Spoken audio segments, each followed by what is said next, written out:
नमस्ते दोस्तों, हमारे चैनल में आपका स्वागत है। Medicine master pharmacy. दोस्तों, आज हम बात करेंगे जेनिक और ब्रांडेड दवाइयों में क्या अंतर होता है और ये डॉक्टर पर्चे पे गरीब क्यों नहीं लिखते। डॉक्टर का क्या फ़ायदा होता है ब्रांडेड में और जेनिक में क्या नुकसान होता है, यानी कि गरीब को क्यों नहीं देते जेनिक दवाइयाँ सॉल्ट। इसी तरह की दवाइयों की मेन जानकारी पाने के लिए हमारे चैनल को लाइक और सब्सक्राइब और साथ ही बेल आइकन ज़रूर दबा दीजिए। तो चलिए दोस्तों, वीडियो शुरू कर लेते हैं। तो दोस्तों, आज हम बताएंगे जेनिक दवाइयों में क्या अंतर होता है और इथिकल ब्रांडेड दवाइयों में क्या अंतर होता है।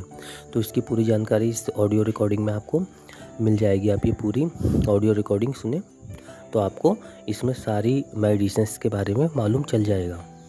और दोस्तों, जेनिक दवाई क्यों नहीं लिखते डॉक्टर का क्या फ़ायदा होता है, जेनिक दवाई में क्या नुकसान होता है, ब्रांडेड दवाई में क्या फ़ायदा होता है डॉक्टर का, क्यों नहीं डॉक्टर मरीज़ को जेनिक दवाई देते। तो इस वही दवाइयाँ उन्होंने 2000 कीमत में उनको मिली एक दुकान में, और जो जेनरिक मेडिसिन है उस दुकान में जब गई तो उनको कम में मिली, 300 में मिली। ये कैसे मुमकिन है? ठीक इसी समय प्रतिक्षण प्रतिपल एक ट्रेजेडी हमारे चारों ओर घट रही है। अर्थक्वेक की या कोई सुनामी की बात करें, उसमें जितने लोगों की जानें एक दिन में जाती हैं, उससे ज़्यादा जानें प्रतिदिन इस ट्रेजेडी की वजह से जाती है। वो क्या ट्रेजेडी है? वो ट्रेजेडी ये है साहब कि जो दवाइयों की जो वास्तविक कीमत है वो तो बहुत ही कम है, पर जो दवाइयाँ हम जब बाज़ार से खरीद के लाते हैं तो हमें वो 5 गुना, 10 गुना, 20 गुना, कई बार तो 50 गुना से भी ज़्यादा दामों पे हम उसको खरीदते हैं। जैसे हम भारत में अगर देखें कि 40 करोड़ से ज़्यादा लोग ऐसे हैं जो अपने लिए 2 वक्त की रोटी नहीं जुटा पाते, तो क्या वो उस दवा को खरीद सकते हैं? बहुत सारे लोगों को इस वजह से दवाई नहीं मिल रही। यस, WHO कहता है कि स्वतंत्रता के 65 वर्ष पश्चात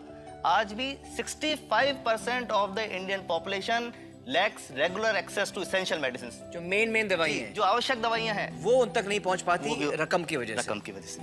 मुझे बताइए कि ये जो जेनेरिक मेडिसिन जो हम कहते हैं, अभी ये अंग्रेजी का शब्द है, इसको हिंदी में कैसे समझाएं? मैं आपको बहुत सरल भाषा में बताता हूँ। हाँ। तो ये जेनेरिक नाम जो दवा का जो मूल सॉल्ट है, जो इसके अंदर जो दवा है उसका नाम है, केमिकल नाम, उसका केमिकल नाम है। अब जैसे और उदाहरण अगर सरल करके बताएं इसको, तो जैसे ये लड़की दुबली पतली सी नजर आती है, तो मैं अगर डॉक्टर हूँ हाँ। तो मैं इसको ये कहूँ 1 गिलास दूध सुबह, 1 गिलास शाम को पिया कर।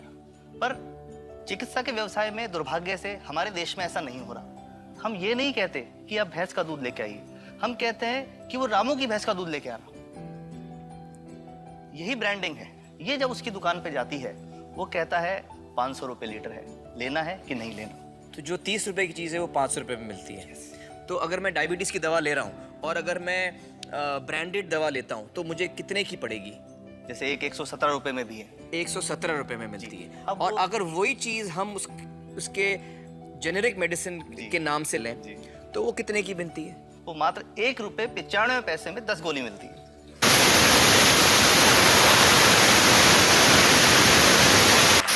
और दोनों गोलियों में कोई फर्क नहीं है किसी किस्म का? 100% समान, क्योंकि इसकी उत्पादन लागत ही इतनी है। उसका manufacturing, packaging, transport, retail margin, जो उसके मार्जिन जो हैं, जो हमारे ज्यादा वो सब मिला करके उतने की ही पड़ती है।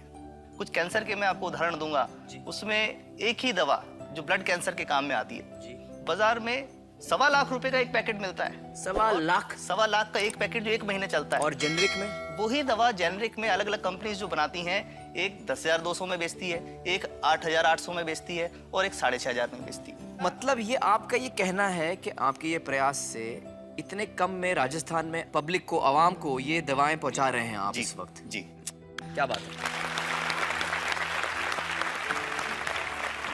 मेरा ये सवाल है कि डॉक्टर्स जो हैं वो हमारे पर्ची पर जी जेनेरिक नाम क्यों नहीं लिख के देते? क्यों लिखते हैं वो ब्रांडेड? जाने नहीं देंगे बाहर फिर। नहीं, सब जाने देंगे।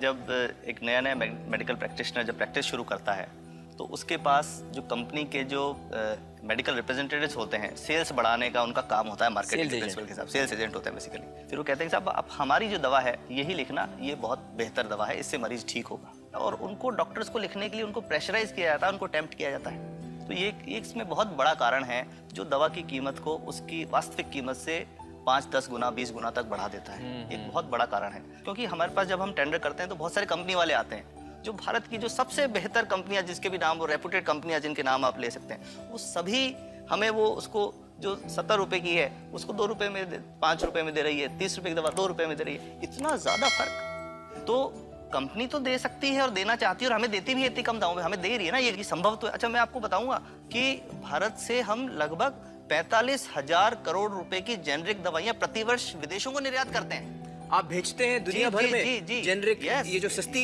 दवाएं हैं आप विश्व भर में भेजते हैं और हमारे लोगों को नहीं मिल रही। हमारे देश में महंगी है, हमारे देश में महंगी है, और अगर ऐसा है तो हमें कोई ईस्ट इंडिया कंपनी की जरूरत नहीं, हम वापस उसी दिशा में जा रहे हैं।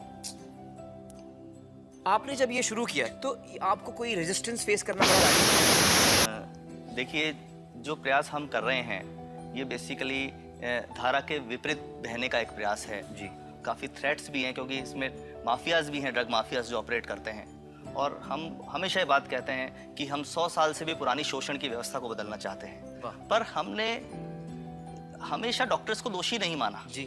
सारे डॉक्टर्स बुरे नहीं हैं, 50-60% तो जेन्युइनली वो चाहेंगे कि गरीबों को कम कीमत पे दवा मिल जाए, वो चाहेंगे। और आज भी ऐसे डॉक्टर्स हैं जो अपने घर से सैंपल्स ला करके अपने जेब से पैसे निकाल के मरीज का इलाज कराते हैं, ऐसे डॉक्टर्स आज भी हैं। बिल्कुल सही। मैं एक उदाहरण भी बताता हूँ कि कैसे हमारे जो काम वाली थी उसका बच्चा था छोटा, इंसिडेंटली हम इस समय छुट्टी मनाने के बाहर गए, जब हम लौट के आए 10-12 दिन बाद, तो लक्ष्मी के साथ उसका छोटा जो बेटा था राजू, वो भी उसके साथ आता था, जब मेरे बच्चों के साथ खेलता था, मेरे बेटे के साथ खेलता था, तो वो लक्ष्मी अकेली आई, राजू नहीं आया। तो हमने पूछा कि क्या हुआ, तो उसने जो बात बताई कि साहब वो उसको आप गए थे, उल्टी दस्त हो गया था, उल्टी दस्त की बीमारी के लिए वो जब दवा लेने गई तो केमिस्ट ने उसको कहा कि इसकी तो 400 रुपये लगेंगे। तो उसने कहा साहब मैंने खूब मांगा, मेरे पास 400 रुपये मुझे नहीं थे, और मेरा बच्चा रात को ही उसको दस्त आते रहे, वो ख़त्म हो गया। और मैं आपको ये कहना चाहता हूँ कि वो जो दवा लिखी थी कि वास्तव कीमत 1.5-2 रुपये ही है, तो वो बच्चे की जान बच सकती थी। 65 वर्ष के बाद भी अगर कोई बच्चा उल्टी दस्त से मर जाए तो मैं नहीं समझता इससे शर्मनाक बात कोई हम लोगों के लिए हो सकती है। और सबसे बड़ी बात कि इसे आसानी से बदला जा सकता है। हमें सबको एक समन्वित, एक संगठित प्रयास करने की जरूरत है। ये तो कुछ भी नहीं है, कोई नई फैक्ट्री खोलनी नहीं, कोई नई दवा नहीं बनानी, ये सब जो गलत चल रहा है इसको रोकना ही तो है। तो दोस्तों, डॉक्टर की बातों से हमें ये पता चला है कि दवाइयों का जो कॉस्ट होता है, जो उनको बनाने का खर्च होता है, वो बहुत ही कम होता है, और हमें इन कम दामों में ये दवाइयाँ मिल सकती हैं अगर हमारी राज्य सरकार जेनेरिक मेडिसिन की दुकानें खोले। तो दोस्तों, उम्मीद करता हूँ कि अब आप जेनेरिक दवाई के बारे में पूरी तरीके से जान गए होंगे, जेनेरिक और एथिकल दवाई के बारे में पूरी तरीके से जान गए होंगे कि ब्रांडेड दवाई कंपनी बनाती है, उसको ब्रांड नाम दे देती है, और जो जेनेरिक होती है वो सोल्ट नेम से बिकती है। तो दोस्तों, आपको पूरी जानकारी जेनेरिक और एथिकल दवाई के बारे में हो गई होगी। दवाई सेम होती है, काम भी सेम करती है, तो ये सब बातें आपको मालूम चल गई होंगी इस ऑडियो में।